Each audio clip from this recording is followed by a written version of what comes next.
School ఫ్రెండ్స్తో కలిసి శ్రీశైలంకి కాలినడకన వెళ్ళాం.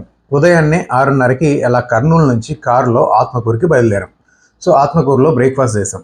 తర్వాత వెంకటాపురానికి వెళ్ళి అక్కడ కార్ పార్క్ చేసి అక్కడి నుంచి అరౌండ్ మార్నింగ్ 9:30కి పాదయాత్ర మొదలుపెట్టాం. లాస్ట్ ఇయర్ కూడా వెళ్ళాము, కానీ ఈసారి చాలా చాలా ఎక్కువ మంది శివభక్తులు పాదయాత్ర చేస్తున్నారు. మేము చాలా రిలాక్స్డ్గా సరదాగా కబుర్లు చెప్పుకుంటూ నిదానంగా ప్రయాణం సాగించాం. మధ్య మధ్యలో ఆగి చిన్న చిన్న బ్రేక్స్ తీసుకోవడం, తెచ్చుకున్న స్నాక్స్ తినడం, స్కూల్ టైంలో జరిగిన జ్ఞాపకాలన్నీ సరదాగా గుర్తు తెచ్చుకుంటూ మంచి మంచి మెమరీస్ క్రియేట్ చేసుకున్నాం. సాయంత్రం 6:30 టైం కల్లా పెద్ద చెరువు అనే ప్రాంతానికి చేరుకున్నాం. అక్కడ భోజనాల ఏర్పాటు ఉంటుంది. అక్కడ అది లంచా డిన్నర్ ఆ టైంలో అనేది తెలియదు, ఏదో ఒకటి అక్కడ పెట్టింది తిన్నాం. బాగానే ఉన్నాయండి భోజనాలు కూడా. అక్కడ తిని అక్కడే పెద్ద చెరువులోనే కాసేపు రెస్ట్ తీసుకున్నాం. ఆ తర్వాత మళ్ళీ బయలుదేరాం. పెద్ద చెరువు నుంచి చాలా టఫ్ టెరైన్ ఉంటుందండి. ఆ చీకట్లోనే అందరం టార్చ్ లైట్స్ తీసుకొని ప్రయాణం సాగించాం. అక్కడక్కడ ఆగుతూ మధ్యలో దొరికే టీ తాగుతూ, చలిమంటలు ఉంటే చలిమంటకి చలి కాచుకుంటూ బయలుదేరాం.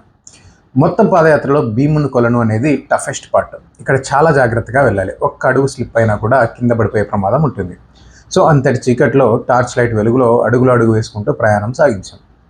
ఈ విధంగా ఎర్లీ మార్నింగ్ 4 గంటలకల్లా శ్రీశైలానికి చేరుకున్నాం. ఇది ఒక అద్భుతమైన అనుభవం. ఈ పాదయాత్రలో ఎక్కడా ఫోన్ సిగ్నల్స్ రావు, కాబట్టి ఫోన్స్ పక్కన పెట్టేసి ఫ్రెండ్స్తో సరదాగా మాట్లాడుకోవడానికి, జ్ఞాపకాలు నెమరు వేసుకోవడానికి, మెమరీస్ని క్రియేట్ చేసుకోవడానికి ఇది ఒక అద్భుత అవకాశం. మీరు కూడా శ్రీశైలం పాదయాత్ర చేసి ఉంటే మీకు ఎంత టైం పట్టింది అనేది కామెంట్ చేయండి. జ్ఞాపకాలు కూడా షేర్ చేసుకోండి. Thank you so much.